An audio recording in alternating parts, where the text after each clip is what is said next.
Question 20 देखते हैं कि differentiate between DFS and BFS.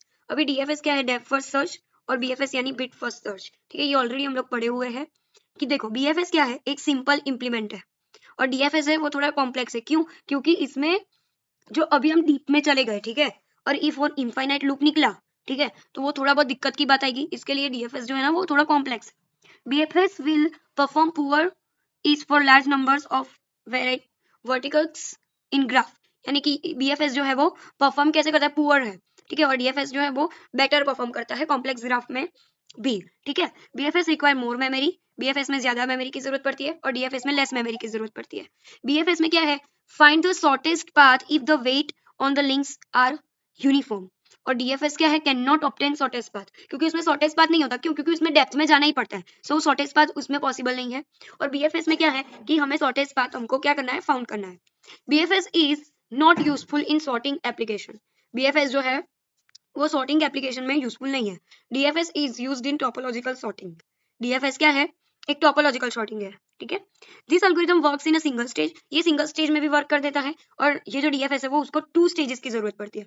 ये जो सिंगल स्टेज है वो क्या है, the visited vertex are remove from the queue and then displayed once, यानी एक जिसको हमें जो वर्टेक्स है, ठीक है, उसको हमने विजिट कर लिया, ठीक है, उसके बाद उसको हम रिमूव कर देंगे और डिस्प्ले एक ही बार करेंगे। और यहाँ पे क्या है, in the first stage are visited vertex pushed on to the stack and later on when there is no vertex further to visit those are pop off, यानी कि इसमें क्या होता है, पहले तो सब कुछ पुश कर देते हैं, ठीक है, फिर कुछ भी ऐसा हुआ कि अभी कुछ पुश करने को बचा नहीं है, तभी वो उसको क्या करते हैं, पॉप करते हैं। ठीक है, और if solution is a path is long and the whole tree must be search up to that depth, यानी कि यहाँ पे होल ट्री जो है ना वो सर्च होगा, क्योंकि ब्रांच वाइज है, लेवल वाइज है, दैट्स वाई पूरा का पूरा ट्री जो है वो सर्च होगा। ठीक है, may settle for non optimal solution, इसमें कुछ ऐसा जरूरी नहीं है कि पूरे का पूरा सर्च होगा, ठीक है, क्योंकि उसमें डेप्थ में जाते हैं ना, तो 1 बाय 1 डेप्थ में ही जा करेंगे। ठीक है, इसमें हम लेवल वाइज जाएंगे, इसलिए पूरा होल ट्री सर्च करते हैं हम लोग। ठीक है, तो ये होता है बीएफएस एंड डीएफएस। अभी हम क्वेश्चन 21 देखते हैं, what is artificial neural network, explain with example.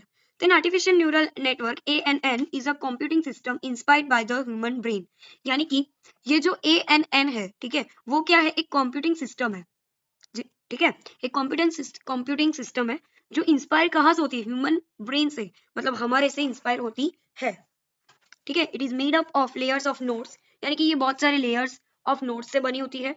Also cold neurons, उसको हम न्यूरॉन्स भी बोलते हैं। क्यों? क्योंकि उधर क्वेश्चन में ही देखो आप न्यूरल लिखा है, तो नोड को आप न्यूरल्स भी बोल सकते हो। That work together to process information and make decision, मतलब सारे जो लेयर्स के जो नोड होते हैं वो एक साथ वर्क करेंगे और information, process the information and make decision. ठीक है, just like our brain learns from experience, ANNs learn from data, they can recognize patterns, make predicts and solve complex problems, यानी कि जैसे कि हम जो है वो हम क्या करते हैं, एक्सपीरियंस की मदद से हम डेटा में से लर्न करते हैं, वैसे ही ANN जो है आर्टिफिशियल न्यूरल नेटवर्क, वो भी क्या करता है, डेटा में से लर्न करता है, और they can recognize patterns, make predicts and solve complex problem भी जैसे हम करते हैं वैसे वो करता है। स्ट्रक्चर ऑफ एएन क्या है, 3 लेयर्स में है, इनपुट लेयर, हिडन लेयर और आउटपुट लेयर।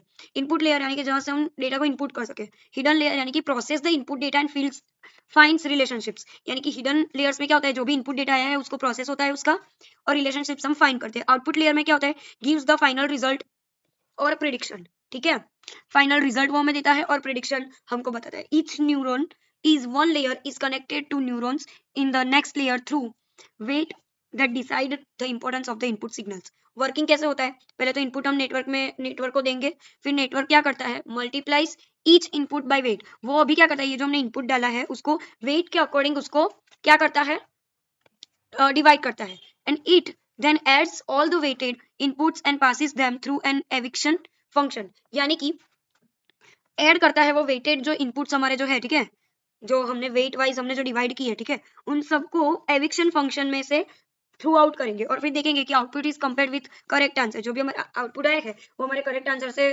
कंपेयर करेंगे। जो इफ कोई एरर आती है तो उसको एडजस्ट करेंगे इसके वेट को, या फिर वो कंप्लीट हो जाएगा। ठीक है, रिड्यूस करेंगे एरर को। This process is called training and learning. ठीक है, आपको ये ध्यान में रखना है ANN का क्या यूज है। एग्जाम्पल देख लेते हैं। Suppose we want to ANN to recognize handwritten digits 0 to 9। अभी हमें क्या रिकॉग्नाइज करना है, जो मैंने 0 to 9 डिजिट्स लिखे हैं उसको रिकॉग्नाइज करना है। तो इनपुट लेयर क्या है, takes image pixel as input, यानी कि इमेज को वो लेगा एज अ पिक्सल, ठीक है। फिर लर्न करेगा कि शेप्स कितने, एजेस कितने, पैटर्न्स कैसे निकल दिए। फिर आउटपुट में वो प्रिडिक्ट कर देगा कि 0 to 9 द इमेज रिप्रेजेंट जो की है उसमें कौन सा वाला डिजिट क्या है क्या नहीं वो। ड्यूरिंग ट्रेनिंग, ट्रेनिंग मीन्स देखो एरर कैलकुलेट करते हैं और एडजस्ट करते हैं उसको वेट को, इफ एरर जो हमें दिखी तो फिर रिड्यूस करते हैं एरर को, तो उसको हम ट्रेनिंग बोलेंगे। तो यहाँ पे क्या बोल रहा है कि during training the ANN looks at thousand of example and adjust its internal weights until it correctly recognize new and unseen digits. यानी कि वो क्या करेगा कि पहले तो देखेगा कोई मतलब बहुत सारे वेटेज में कुछ दिक्कत आई तो वो इंटरनल जो उसका वेटेज है उसको क्या करेगा, करेक्ट करेगा, ठीक है। एप्लीकेशन देख लेते हैं, हैंड राइटिंग और स्पीच रिकॉग्नाइजेशन और फेस डिटेक्शन, ठीक है। फिर medical diagnosis, stock market prediction and autonomous vehicle. देखो अभी ये जो चीज पढ़ा रही हूँ ना वो ध्यान से देखना, क्योंकि ये एग्जाम में पूछते हैं बहुत बार, ठीक है। ये समर 2025 का ये पेपर है, तो उसमें भी पूछा गया था कि क्वेश्चन 22 देखते हैं, टोटल 25 है एक पेपर्स में, ठीक है। Write a Prolog program to demonstrate the use of cut and fail predicates in simple words. देखो हमको क्या लिखना है, प्रोलोग प्रोग्राम लिखना है, ठीक है। अभी आप याद रखो कि जब भी प्रोलोग प्रोग्राम बोले तो आपको कट एंड फिल वाला प्रोग्राम लिखना है, ठीक है। और यहाँ पे बोला है कि आप कट एंड फेल वाला ही प्रिडिक्ट करो, तो cut and fail in prologue, ठीक है। तो इन प्रोलोग में हम कट कैसे प्रिडिक्ट करेंगे कि वो कैसे यूज होता है, तो कट ऐसे यूज होता है कि स्टॉप बैक ट्रैकिंग। हमें जब भी कोई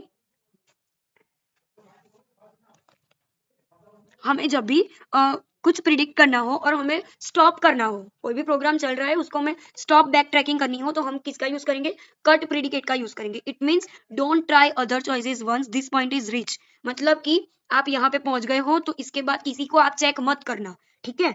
और फेल प्रिडिक्ट्स मतलब कि ऑलवेज फेल, वो ऑलवेज फेल ही है। It is use to force Prolog to backtrack और रिजेक्ट अ रूल, यानी कि जहां पे भी फेल लिखा हो ना तो आपको समझ जाना है कि वो ऑलवेज नेगेटिव में ही जाएगा, ठीक है।